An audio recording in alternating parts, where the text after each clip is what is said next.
Guys, current affairs funda में आप सभी का स्वागत है। मैं हूं आपके साथ अभिषेक शर्मा और आज के इस वीडियो सेशन में हम 20 अप्रैल तक के सभी इंपॉर्टेंट करंट अफेयर्स कवर करने वाले हैं। हमेशा की तरह आप इस वीडियो को अंत तक जरूर देखिएगा, आज भी आपको काफ़ी कुछ जानने के लिए मिलेगा। साथ ही गाइस, इस सेशन को शुरू करने से पहले आप सभी को बताना चाहूँगा, यदि आप हमारे daily current affairs PDF, weekly PDF और मंथली PDF चाहते हैं तो इस वीडियो के फर्स्ट कमेंट में या फिर डिस्क्रिप्शन में दिए गए लिंक पर क्लिक करके पा सकते हैं। साथ ही आप गूगल प्ले स्टोर से करंट अफेयर्स फंड ऐप को भी इंस्टॉल कर लीजिए, क्योंकि जो भी हमारा PDF मटेरियल है जिसमें हम आपको करंट अफेयर्स के साथ साथ स्ट्रैटेजी के भी प्रोवाइड कराते हैं, ये सभी मटेरियल आपको हमारी करंट अफेयर्स फंड ऐप पर ही उपलब्ध हो पाएगा। तो यदि आप हमारा PDF कोर्स बाय करना चाहते हैं तो या तो आप करंट अफेयर्स फंड ऐप से डायरेक्ट इसको बाय कर सकते हैं या फिर इसका लिंक आपको इस वीडियो के डिस्क्रिप्शन में मिल जाएगा। कोई भी अगर आपका डाउट है हमारे PDF कोर्स से संबंधित तो आप हमें कमेंट बॉक्स में ज़रूर लिखिएगा। तो चलिए फिर करते हैं शुरुआत इस वीडियो सेशन की। सबसे पहले 19 अप्रैल को पढ़े गए करंट अफेयर्स क्विकली रिवाइज कर लेते हैं। मनोज पांडे ये next chief of the Indian army appoint किए गए हैं। प्रधानमंत्री नरेंद्र मोदी ने गुजरात के मोरबी में लॉर्ड हनुमान की 108 फुट लॉन्ग प्रतिमा का अनावरण किया है। आपको जानना चाहिए, गवर्नमेंट ऑफ इंडिया ने जो 3 public sector general insurance company है, NICL, OICL और UIIC, इन तीनों को ही ऑथोराइज्ड शेयर कैपिटल को बढ़ा दिया है और इसी के साथ इन कंपनीज में 5,000 करोड़ रुपए की कैपिटल डाली गई है। सजन प्रकाश ने डेनिश ओपन स्विमिंग कंपटीशन, इसमें जो पुरुष कैटेगरी का 200 मीटर बटरफ्लाई इवेंट हुआ इसमें गोल्ड मेडल जीता है। सेम कंपटीशन में 1500 मीटर फ्री स्टाइल इवेंट में पुरुषों की स्पर्धा में वेदांत माधवन, इन्होंने सिल्वर मेडल जीता है। आपको जानना चाहिए, हर साल 18 अप्रैल को वर्ल्ड हेरिटेज डे सेलिब्रेट किया जाता है। 2023 का FIH men's hockey world cup ये उड़ीसा की भुवनेश्वर और राउरकेला शहर होस्ट करेंगे। एक्सपे.लाइफ, इसने NPCI Bharat bill pay limited के साथ पार्टनरशिप की है to digitise cash counters of best electricity in Mumbai. आपको जानना चाहिए, रूरल एरियाज में लाइफ इंश्योरेंस प्रोडक्ट्स को सेल करने के लिए टाटा AIA लाइफ इंश्योरेंस ने कॉमन सर्विस सेंटर्स के साथ पार्टनरशिप की है। मैशरेक नियो, इसने फेडरल बैंक के साथ पार्टनरशिप की है, जिसके तहत जो UAE में इंडियंस रहते हैं वो अपना NR अकाउंट फेडरल बैंक में ओपन कर सकते हैं। फिनो पेमेंट्स बैंक ये न्यू दिल्ली बेस्ड फिनटेक पे स्प्रिंट प्राइवेट लिमिटेड में 12.19% माइनॉरिटी स्टेक एक्वायर करेगा। स्वनिधि से समृद्धि ये और अतिरिक्त 126 सिटीज़ में लॉन्च की गई है स्कीम। आपको जानना चाहिए, पंजाब को हराकर तमिलनाडु की टीम ने 71st senior national basketball championship जीत ली है। इजराइल ने एक लेजर इंटरसेप्शन सिस्टम को सफलतापूर्वक टेस्ट किया है जिसका नाम है IRON-B। वर्ल्ड बैंक रिपोर्ट के अनुसार भारत में 2011 से 2019 के अंतराल में जो पॉवर्टी है, जो गरीबी है, वो 12.3 परसेंटेज पॉइंट्स तक घटाई है। लेफ्टिनेंट गवर्नर जो है पुडुचेरी की डॉक्टर तमिलसाई सौंदरराजन, इन्होंने पुडुचेरी का जो फर्स्ट एवर बीच फेस्टिवल है IC पौंडी 2022 इसको इनोग्रेट किया है। चलिए 20 अप्रैल तक के सभी इंपॉर्टेंट करंट अफेयर्स कवर कर लेते हैं। Prime minister Narendra Modi inaugurated the 3-day global Ayush investment and innovation summit in which state. पूछना है कि प्रधानमंत्री नरेंद्र मोदी ने किस राज्य में 3 दिवसीय वैश्विक आयुष निवेश और नवाचार शिखर सम्मेलन का उद्घाटन किया है। ऑप्शंस आपके सामने हैं, सही आंसर ऑप्शन ए रहेगा, गुजरात। तो प्राइम मिनिस्टर नरेंद्र मोदी ने गुजरात के गांधीनगर में global Ayush investment and innovation summit इसको इनोग्रेट किया है। आपको जानना चाहिए, इसी के साथ गुजरात के जामनगर में WHO global centre for traditional medicine GCTM इसको भी इनोग्रेट किया गया है प्राइम मिनिस्टर नरेंद्र मोदी के द्वारा। आपको जानना चाहिए, जो ये WHO global centre for traditional medicine है, इसमें भारत की ओर से 250 मिलियन US डॉलर की फंडिंग की गई है इसके इस्टेब्लिशमेंट के लिए, इंफ्रास्ट्रक्चर के लिए और ऑपरेशंस के लिए। बात आती है, देखिए ये क्वेश्चन आपके लिए महत्वपूर्ण है, WHO से संबंधित है। भारत में इतना बड़ा एक सेंटर इस्टेब्लिश होने जा रहा है ट्रेडिशनल मेडिसिन का। तो ट्रेडिशनल मेडिसिन का क्या मतलब होता है? अगर हम भारत के संदर्भ में बात करें तो योगा, आयुर्वेदा, सिद्धा, ये सभी जो प्रैक्टिसेस हैं, थेरेपीज़ हैं, इनको आप ट्रेडिशनल मेडिसिन कहते हैं या फिर ट्रेडिशनल प्रैक्टिसेस कहते हैं उपचार के लिए। यहाँ पर आपको ये भी जानना चाहिए, देखिए जैसे आयुर्वेद है, योगा है, ये तो लगभग पूरे देश में ही प्रैक्टिस किया जाता है। जो सिद्ध सिस्टम है ये तमिलनाडु और केरला में प्रैक्टिस किया जाता है। ये भी एक मेडिसिन है, ट्रेडिशनल मेडिसिन का एक सिस्टम है उपचार करने का। सोवा रिगपा सिस्टम ये लेह लद्दाख और जो हिमालयन रीजन्स हैं, सिक्किम, अरुणाचल प्रदेश, दार्जिलिंग, लाहौल एंड स्पीति, यहाँ पर प्रैक्टिस किया जाता है। ये आपके लिए महत्वपूर्ण है, सोवा रिगपा सिस्टम। एक बार आईएएस के एग्जाम में ये पूछा गया था और कई बार स्टेट्स के एग्जाम में भी ये पूछा गया है कि जो ट्रेडिशनल मेडिसिन का जो सिस्टम है ये किससे संबंधित है। तो ऑप्शन में लेह लद्दाख मिले तो वही सही आंसर है, या फिर सिक्किम, अरुणाचल प्रदेश, यहाँ पर भी ये प्रैक्टिस किया जाता है। Union minister Anurag Thakur inaugurated the 40th edition of the Hunar Haat in which city? केंद्रीय मंत्री अनुराग ठाकुर ने किस शहर में हुनर हाट के 40वें संस्करण का उद्घाटन किया? सही आंसर ऑप्शन बी है, मुंबई। तो union minister for information and broadcasting and youth affairs and sports Anurag Thakur, इन्होंने मुंबई में हुनर हाट के 40th एडिशन, 40वें एडिशन को इनॉग्रेट किया है। ये आप इसमें याद रखिएगा कि 40वां एडिशन रहा ये हुनर हाट का। Hunar Haat ministry of minority affairs का एक इनिशिएटिव है, ये आपको जानना चाहिए। पूछ लेते हैं कि हुनर हाट किस मिनिस्ट्री का इनिशिएटिव है? सही answer ministry of minority affairs रहेगा। और इसके तहत जो आर्टिशंस हैं वो अपने क्राफ्ट को या फिर फूड आइटम हो या कल्चर से संबंधित कोई प्रोडक्ट हो उसको शोकेस करते हैं और एक अर्निंग का साधन उनका बन जाता है। आपको बता दें जो स्वदेशी प्रोडक्ट्स हैं उनको यहाँ पर प्रमोट किया जाता है। Which country has lifted the suspension on agricultural products from India? किस देश ने भारत से कृषि उत्पादों पर से निलंबन हटा लिया है? ऑप्शंस आपके सामने हैं। सही आंसर ऑप्शन सी रहेगा, इंडोनेशिया। तो देखिए इंडोनेशिया ने भारत से जो एग्रीकल्चर संबंधित प्रोडक्ट्स इंडोनेशिया में हम एक्सपोर्ट करते थे, निर्यात करते थे, उन पर से प्रतिबंध हटा दिया है। आपको बता दें कि कुछ टाइम पहले जो इंडोनेशिया है या जकार्ता आप कहेंगे, यहाँ पर सरकार की क्योंकि वो रहती है सीट है, तो इन्होंने जो है भारत से जो ये इंपोर्ट करते थे राइस, व्हीट, शुगर, मेज, इन सभी को जो है बैन कर दिया था या फिर सस्पेंड कर दिया था। ये लोग, सस्पेंड कहना सही रहेगा, ये लोग जो है राइस, व्हीट, शुगर, मेज ये भारत से नहीं इंपोर्ट कर रहे थे। क्यों नहीं कर रहे थे? क्योंकि भारत जो है अपनी फूड सेफ्टी टेस्टिंग लैबोरेटरीज को रजिस्टर नहीं कर पाया था जो टाइम लिमिट है उसमें।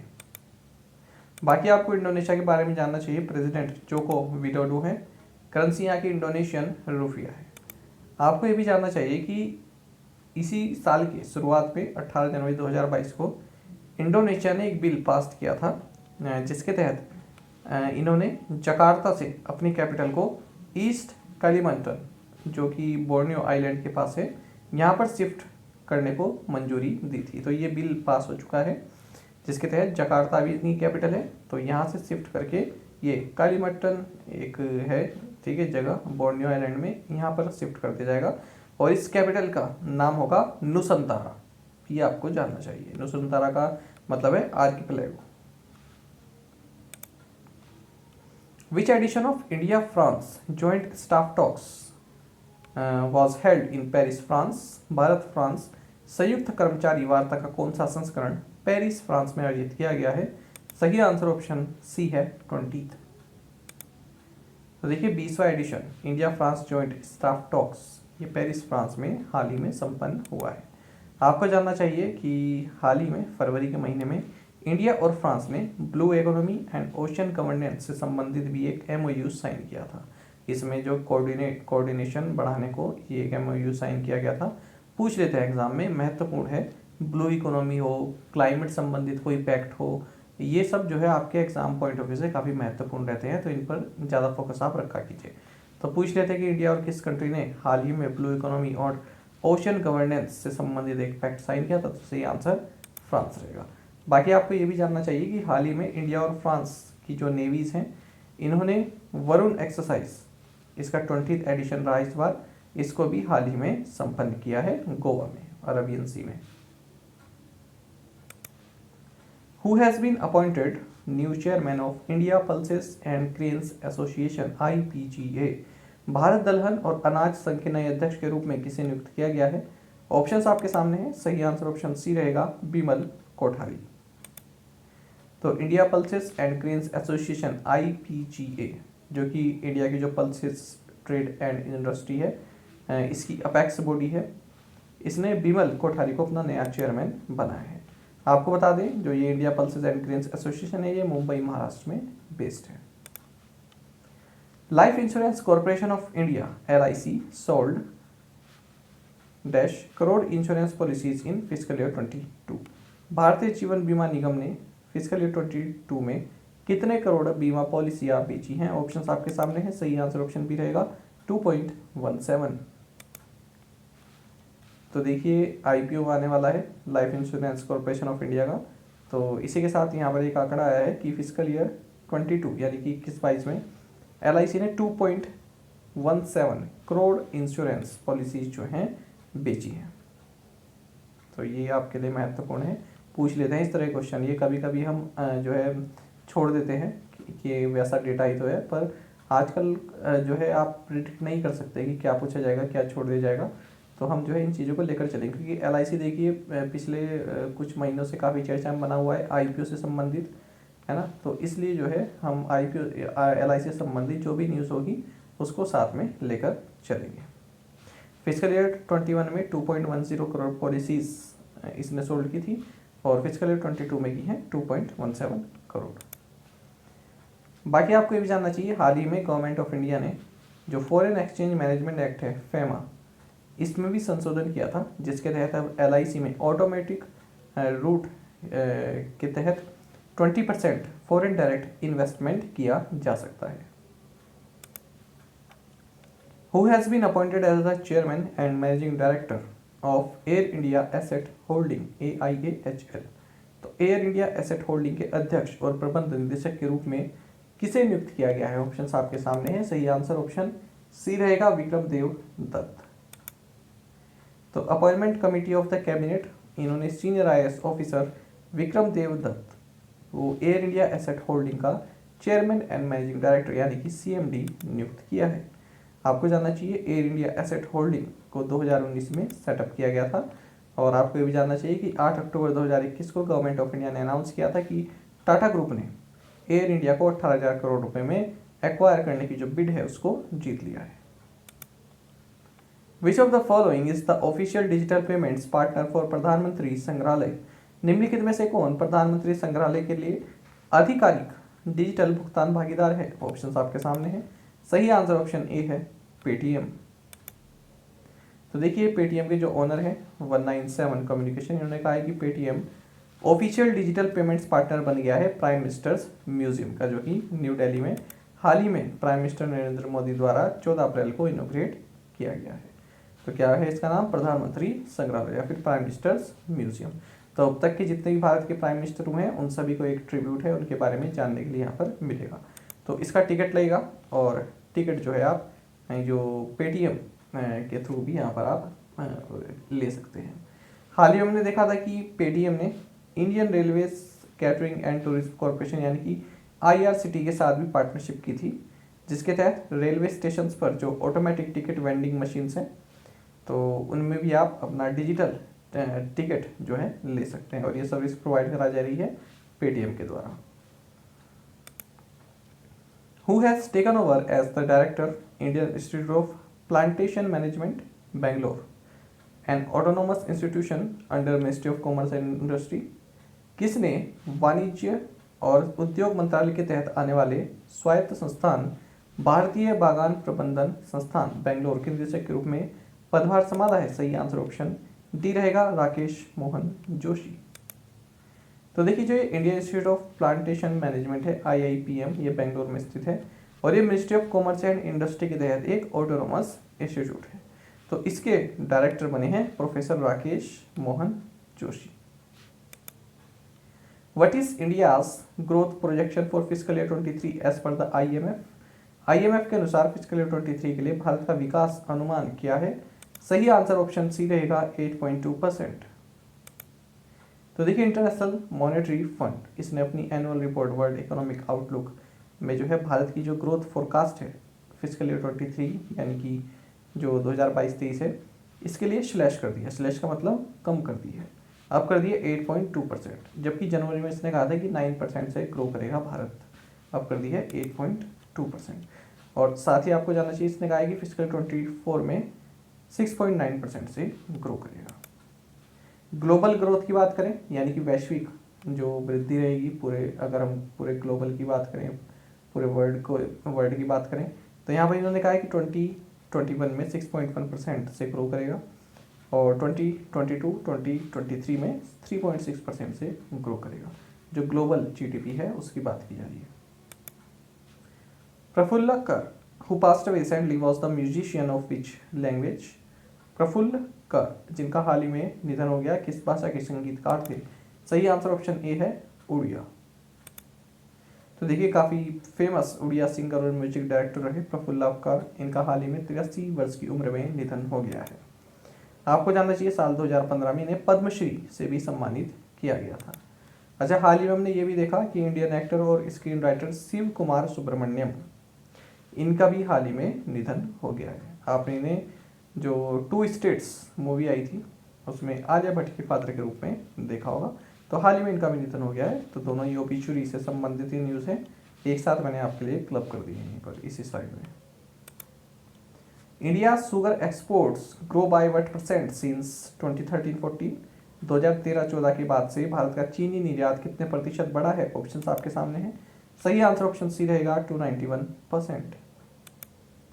तो देखिए इंडिया का जो शुगर एक्सपोर्ट है वो 291% बढ़ा है। यदि हम 2013-14 से बात करें तो ये हो गया है 4600 मिलियन यूएस डॉलर, और 2013-14 में ये कितना था? 1177 मिलियन यूएस डॉलर का। आपको बता दें यहाँ पर एक डेटा में ये भी कहा गया है कि भारत 121 कंट्रीज़ में शुगर एक्सपोर्ट करता है। तो यदि हम 2021-22 को उसके प्रीवियस ईयर से कंपेयर करें तो 65% का जंप देखा गया है एक्सपोर्ट में। आपको जानना चाहिए लीडिंग स्टेट्स कौन कौन से हैं? उत्तर प्रदेश, महाराष्ट्र, कर्नाटक, ये शुगर प्रोडक्शन में लीडिंग स्टेट्स हैं।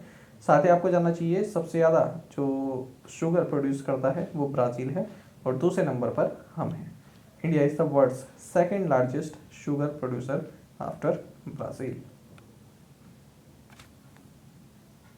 ठीक है, चलिए आगे बढ़ेंगे। The ministry of housing and urban affairs organised smart cities smart urbanisation event in which city? आवास और शहरी मामलों के मंत्रालय ने किस शहर में स्मार्ट सिटी स्मार्ट शहरीकरण कार्यक्रम आयोजित किया है? सही आंसर ऑप्शन ए रहेगा सूरत। तो ministry of housing and urban affairs government of India ने स्मार्ट सिटी स्मार्ट अर्बनाइजेशन इस इवेंट को सूरत गुजरात में ऑर्गेनाइज किया है और इसमें 5 सब थीम्स रहे हैं: री imagining public spaces, digital governance, climate smart cities, innovation and smart finance. Which state has appointed robin Uthappa as brand ambassador for brain health initiative? किस राज्य ने रोबिन उथप्पा को ब्रेन हेल्थ इनिशिएटिव का ब्रांड एम्बेसडर नियुक्त किया है? ऑप्शन आपके सामने हैं। सही आंसर ऑप्शन बी है कर्नाटक। तो देखिए चेन्नई सुपर किंग्स के लिए खेल रहे हैं रोबिन उथप्पा और फॉर्मर इंडियन बैट्समैन रहे हैं, तो इन्हें ब्रेन हेल्थ इनिशिएटिव इसका ब्रांड एम्बेसडर बनाया गया है। ये जो ब्रेन हेल्थ इनिशिएटिव है इसका मकसद है to improve the treatment of neurological disorders. आपको जानना चाहिए कर्नाटक स्टेट गवर्नमेंट ने NIM, HANS और नीति आयोग के साथ मिलकर कर्नाटका ब्रेन हेल्थ इनिशिएटिव का भी इसको शुरू किया है। In April 2022, India has been elected on how many United Nations Economic and Social Council bodies? अप्रैल 2022 में भारत को कितने संयुक्त राष्ट्र आर्थिक और सामाजिक परिषद निकायों में चुना गया है? ऑप्शंस आपके सामने हैं। सही आंसर ऑप्शन सी है 4। तो देखिए भारत को United Nations economic and social council की जो बॉडीज हैं ठीक है, 4 बॉडीज में यहाँ पर इलेक्ट किया गया है। कौन कौन सी हैं ये? Commission for social development, committee on NGOs, commission on science and technology for development and committee for economic social and cultural rights. और इनमें से जो committee for economic social and cultural rights है ये वाली, इसमें भारत को री इलेक्ट किया गया है और यहाँ पर प्रीति सरन ये भारत को रिप्रेजेंट करती है। बाकी आपको जानना चाहिए, हाल ही में 12 अप्रैल को भारत ने united nation investigative team to promote accountability for crimes by Daesh, यहाँ पर 2 लाख $2 का कंट्रीब्यूशन दिया है। अब प्रीवियस असाइनमेंट क्वेश्चंस के आंसर हम देखेंगे। What is Nepal's apex central bank called? Answer is Nepal Rashtra bank. Which bank is India's largest private sector lender? HDFC bank. Save the Elephant Day is observed on which day? April 16. World Voice Day with the theme Lift Your Voice was observed on which day? 16 April. Prime Minister Narendra Modi inaugurated KK Patel Super Speciality Hospital in Bhuj, Gujarat. और आप में से कई students ने बिल्कुल सही answer दिया है, इसी तरह से आप पार्टिसिपेट करते रहें। RBI sells plastic bank note plan, तो यहाँ पर जो हमारा शब्द है ये है सेल्फ। तो देखिए क्या कह रहे हैं कि रिजर्व बैंक ऑफ इंडिया ने जो प्लास्टिक बैंक नोट का अपना प्लान है उसको सेल्व कर दिया है। सेल्व का मतलब क्या होता है जानिए। सेल्व का मतलब होता है योजना आदि को स्थगित करना अल्पकाल के लिए अथवा स्थायी रूप से। To decide not to continue with the plan either for a short time or permanently. तो यहाँ पर कह रहे हैं कि जो रिजर्व बैंक ऑफ इंडिया अपना ने प्लान किया था कि हम प्लास्टिक के बैंक नोट लाएंगे, उसको अभी RBI ने जो है कुछ टाइम के लिए टाल दिया है या फिर स्थगित कर दिया है। तो भारत में जो क्लाइमेट है, क्लाइमेट की जो कंडीशन है, क्लाइमेट चेंज होता रहता है, गर्म काफ़ी हो जाता है, ठीक है, तो उसको देखते हुए प्लास्टिक बैंक नोट क्या सर्वाइव कर पाएंगे, इस वजह से रिजर्व बैंक ऑफ इंडिया ने अभी इसको जो है शेल्व कर दिया है, यानी कि इसको स्थायी रूप से अभी स्थगित कर दिया है। जैसे यहाँ पर देखें, plans for a new flyover have been shelved, अभी इसको साइड में रख दिया गया है, किनारे पर कर दिया गया है जो फ्लाईओवर का प्लान था। इंग्लिश में देखें, to not take action on something until a later time। जैसे I have had to shelve my plans to buy a new car because I can't afford it at the moment। मैं अभी car लेना afford नहीं कर सकता, इसलिए मैंने अभी अपने इस प्लान को शेल्व कर दिया है। अच्छा, ये कहाँ से आया होगा? तो देखिए, जो ये हॉरिजॉन्टल इस तरह से हम एक पट्टी लगा देते हैं, उसके ऊपर सामान रखते हैं, उसको बोलते हैं शेल्फ। और अगर इस तरह की कई सारी बना दी जाए, उनको बोलते हैं शेल्फ्स, है ना। तो यहाँ पर हम सामान रख देते हैं, साइड में सामान रखा रहता है अपना, कोई छेड़ाखानी किसी के साथ नहीं, तो क्या हुआ? शेल्फ कर दिया। तो यहीं से ही शब्द जो है बना है, इसको आप यहाँ से समझ सकते हैं, शेल्फ। RBI ने क्या कर दिया? अपना प्लास्टिक बैंक नोट प्लान इसको शेल्फ कर दिया, यानी कि अभी साइड में रख दिया है। तो इस तरह से आप इसको समझ सकते हैं। चलिए आज के असाइनमेंट क्वेश्चंस देख लेते हैं। Shyama Prasad Mukherjee port is located in which metro launched e ticket on WhatsApp? Which bank has become the world's first bank to set up shop in Metaverse? The Ministry of Minority Affairs was carved out of Ministry of Social Justice and Empowerment and created in which year? देखिए, जो Ministry of Social Justice and Empowerment है, इसी से ही अलग करके Ministry of Minority Affairs बनाया गया था। आपको बताना है किस साल में बनाया गया था। और लास्ट क्वेश्चन है, The government has amended rules of the Foreign Exchange Management Act FEMA, paving the way for up to how much % foreign direct investment in LIC। अभी हमने पढ़ा है, तो इसका आंसर तो आप जरूर दीजिएगा, कोशिश कीजिएगा 5 क्वेश्चंस के आंसर आप कमेंट बॉक्स में जरूर से बताएं। साथ ही करंट अफेयर्स फंडा को आप टेलीग्राम पर भी ज्वाइन कर सकते हैं। यहाँ पर रेगुलर वीडियो अपडेट्स और करंट क्विज़ेस हम आप सभी के लिए डालते रहते हैं। साथ ही डिस्कशन ग्रुप में आप किसी भी क्वेश्चन का सोल्यूशन पा सकते हैं। दोस्तों, यहाँ पर हमारे करंट अफेयर्स की प्लेलिस्ट दी गई है, इसको आप जरूर देखें, अपने दोस्तों के साथ, फेलो एस्पिरेंट्स के साथ हमारे करंट अफेयर्स को शेयर जरूर करें। आज का सेशन आपको कैसा लगा कमेंट बॉक्स में जरूर बताइएगा। Thank you guys.